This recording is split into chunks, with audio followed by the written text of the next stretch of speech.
My family had gone to the coastal city. Mom and Dad needed to visit my grandmother who was hospitalized, and I had chosen to stay home to prepare for my university entrance exams. It was the first time I would be completely alone. 3 days, 3 nights. I thought it wouldn't be a problem. I was 19 years old, after all. What could possibly happen? The apartment felt different the moment they left. It was the same place I'd lived my entire life, yet somehow the silence made it foreign. The walls seemed taller, the hallways longer, the shadows in corners deeper. I tried to shake off the feeling. It was just my imagination, I told myself. I was being ridiculous. I spent the first day studying. Hours passed with my textbooks spread across the dining table, equations and historical dates blurring together. I took breaks to eat, to stretch, to stare out the window at the street below. People walked their dogs. Cars passed by. Life continued normally outside, and that brought me some comfort. I wasn't truly alone. The world was still there, just beyond these walls. Evening came slowly. I made myself dinner, something simple that didn't require much effort. The kitchen felt too quiet, so I turned on the radio. Music filled the space, pushing back against the oppressive silence. I washed my dishes, dried them, put them away. Everything in its place. Everything normal. At 11 o'clock that night, I decided to stop studying. My eyes were tired, and the words on the pages had stopped making sense hours ago. I went to the kitchen for water. That's when I truly noticed it, the silence beneath the silence. The refrigerator hummed its monotonous song. The wall clock ticked with mechanical precision. The windows creaked slightly in their frames, responding to the wind outside. These were sounds I had never consciously heard before, sounds that had always been drowned out by conversation, by television, by the simple presence of other people. I filled my glass, drank slowly, and tried to ignore the growing unease in my chest. It was just the first night. I would adjust. People lived alone all the time. There was nothing to fear. I returned to my room, closed the door behind me, and prepared for bed. Sleep didn't come easily. I lay there in the darkness, aware of every sound, every creak of the building settling, every distant car passing on the street. My mind refused to quiet down. Eventually, exhaustion won, and I drifted into an uneasy sleep. I woke at exactly 3:17 in the morning. I know this because I immediately reached for my phone to check the time, that instinctive reaction to waking in the night. The blue light of the screen hurt my eyes. I was about to set it down when I heard it. A whisper. So soft I almost missed it. Aaron. My name, spoken in the darkness. Low, close, intimate. It sounded like it came from inside my room. My heart began to hammer against my ribs. I lay perfectly still, hardly daring to breathe. I told myself it was a dream, a remnant of sleep clinging to my consciousness. I waited. Silence surrounded me, thick and heavy. Maybe I had imagined it. Maybe I was still half asleep. I closed my eyes, tried to calm my racing heart. Then it came again. Aaron. Clearer this time. Definitely not a dream. The whisper came from beyond my door, from the hallway. A woman's voice. Familiar, yet I couldn't place it. My mother, no, that was impossible. Mom was in the coastal city, hours away. Had I left the television on? No, I had checked everything before bed. I always checked. I sat up slowly, my entire body tense. The darkness of my room suddenly felt oppressive, threatening. I reached for my phone again, turned on its flashlight. The beam cut through the darkness, illuminating my familiar belongings, my desk, my bookshelf, my closet door. Everything was as it should be. Nothing out of place. I stood up, my legs shaking. I approached my door and pressed my ear against it, listening. Nothing. Just the hum of the refrigerator in the distance, the tick of the clock. I grabbed the door handle, hesitated. What if something was out there? What if I wasn't alone? The rational part of my mind said I was being ridiculous. The primal part, the part that had kept my ancestors alive, screamed at me not to open that door. I opened it anyway, just a crack. I peered into the hallway. The apartment was dim, lit only by the faint light from the kitchen, where I always left the small lamp above the stove burning. Shadows stretched across the floor, but nothing moved. No one was there. I let out a breath I hadn't realized I was holding. Maybe it had been a dream after all. Maybe I had been so anxious about being alone that my mind was playing tricks on me. I decided to get some water, to calm down. I stepped into the hallway, made my way to the kitchen. The floor was cold against my bare feet. Every step seemed too loud in the silence. I filled a glass with water and drank it slowly, forcing myself to breathe normally. The clock on the kitchen wall read 3:24. Just a few minutes had passed, though it felt like hours. I set down the glass and turned to head back to my room. That's when I saw it. As I passed the large mirror in the living room, the one my mother had hung years ago, I caught a glimpse of something in the reflection. Just for a fraction of a second. A silhouette. Standing behind me. Tall, dark, distinctly human in shape. I spun around so fast I nearly lost my balance. Nothing. The living room was empty.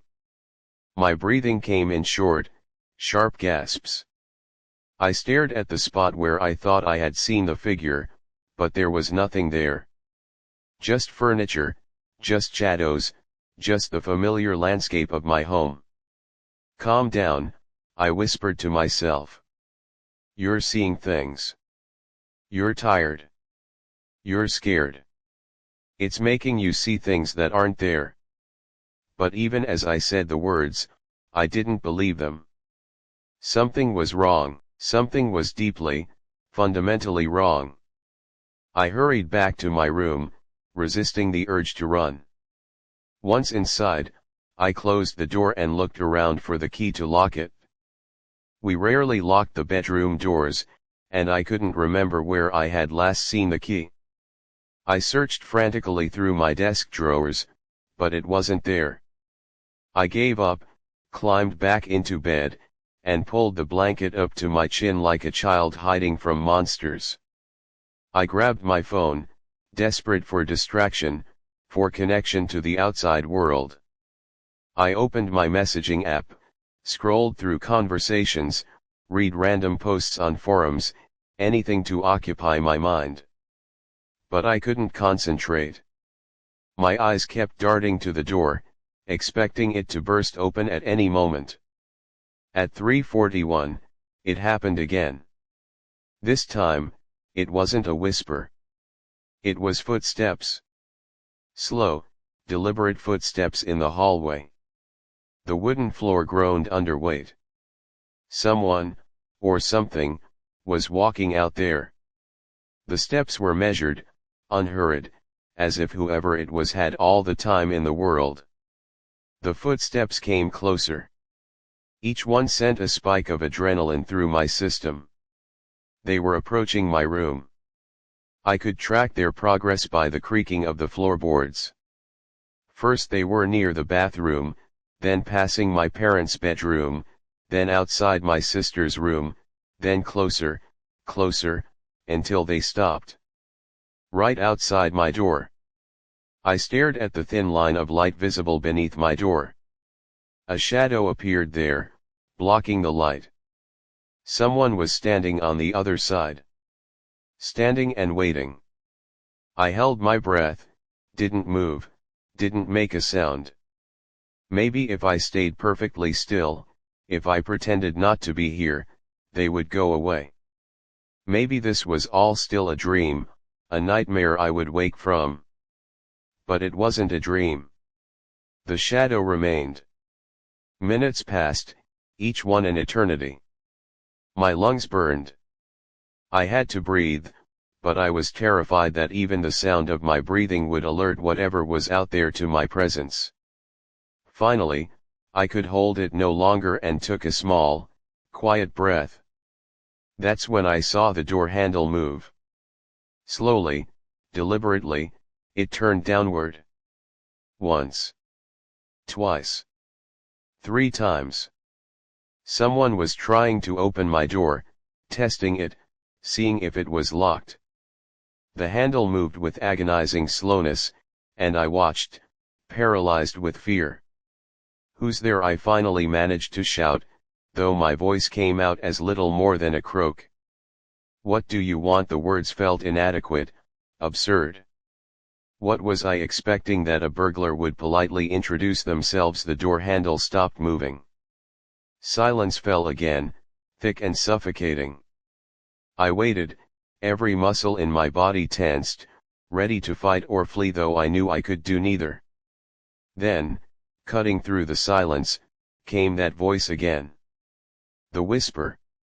"Aaron, open the door." And now I recognized it. It was my mother's voice. My mother, who was supposed to be in the coastal city. My mother, who had no way of being here, but it was unmistakably her voice, her inflection, the way she said my name. "Mom," I said, my voice trembling. "Is that you?" No response came. Instead, the footsteps started again, slowly retreating down the hallway. I listened as they faded, moving away from my room, back toward the living room. Then silence. With shaking hands, I grabbed my phone and dialed my mother's number. It rang once, twice, 3 times. She answered, her voice thick with sleep. "Aaron, what's wrong? Is everything okay?" It was her voice, her real voice, but different from the one I had just heard outside my door. This one was warm, concerned, completely normal. "Mom," I said, fighting to keep my voice steady, "where are you right now?" There was a pause. "What? We're at the hospital, sweetheart. We're staying near grandmother. Are you all right? You sound frightened." I wanted to tell her everything, but the words wouldn't come.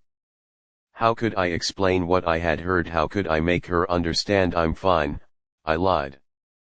I just wanted to hear your voice. Sorry for waking you." We said good night, and I ended the call. It was 4:12. I decided I wouldn't sleep again that night. I couldn't. I would wait for morning, for the sun to rise and banish these shadows. I sat up in bed, keeping my phone's flashlight on, pointed at the door. If anything came through that door, I would see it. I would be ready. But nothing came. Not yet.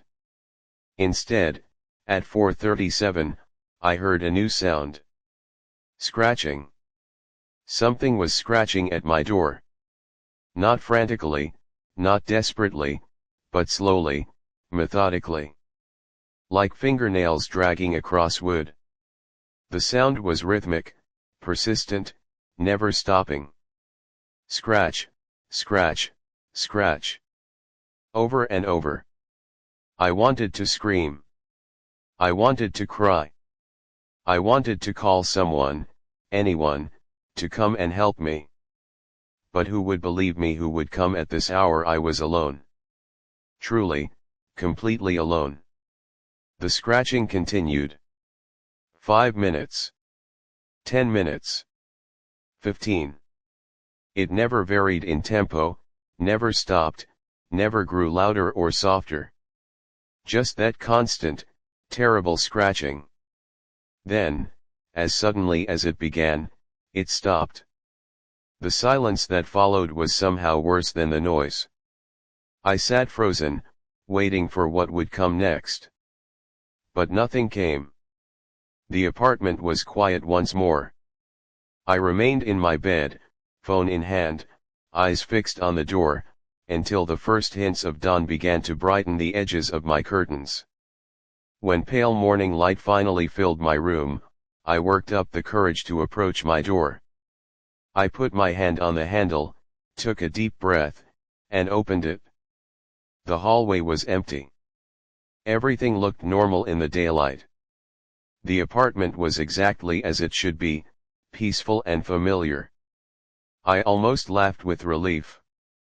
I had made it through. It was over. But then I looked down at my door, at the outside surface. And I saw them. Scratch marks. Fresh ones. Deep gouges in the wood, running vertical down the door panel, 4 parallel lines, exactly like they would be made by fingernails. They were real. Physical. Undeniable. I didn't stay in the apartment that day. I grabbed my bag, stuffed it with clothes and my study materials, and left. I went to a cafe, then to the library, then to another cafe. I stayed in public places, surrounded by people, until it was too late to justify going home. I found a cheap hotel and paid for a room with the emergency money my parents had left me. The second night passed without incident. I barely slept, jumping at every sound from the hallway, but nothing happened. The third night was the same. When my family returned on the fourth day, I went back to the apartment. I told them everything, showed them the scratch marks on my door. My father examined them, frowning. "These are old," he said.